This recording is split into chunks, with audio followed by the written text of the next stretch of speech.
a world where apps are just a tap away, have you ever wondered if your personal information is the price you pay for free? Let's dive into the truth about data privacy behind these free apps. Welcome back to our channel. Today we are tackling a crucial question: can you really trust free apps? In a world where everything seems to come at a cost, many people download these apps without a second thought. But are we sacrificing our privacy in exchange for free services? Let's uncover the facts. First off, let's talk about the business model of free apps. Most of them rely on advertising revenue or in-app purchases to make money. This means they often collect data on user behavior to target ads more effectively. So, while you may not pay with your wallet, you might be paying with your personal information.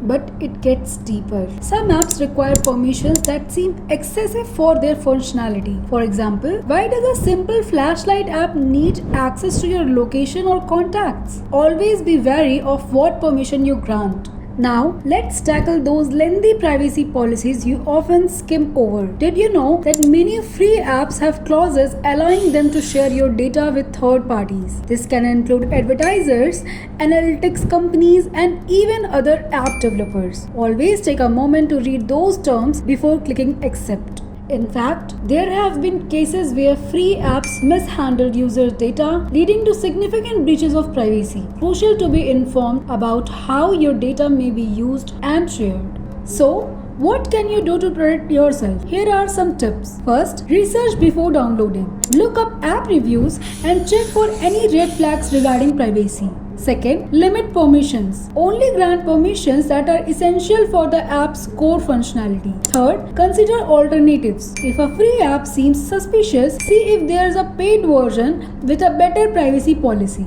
In the end, while free apps can be convenient, they often come with risks to your privacy. Stay informed and make wise choices about the apps you use. If you found this video helpful, give us a thumbs up and subscribe for more insights on tech and privacy. Have questions about a specific app or privacy policies? Drop them in the comments below. Thanks for watching.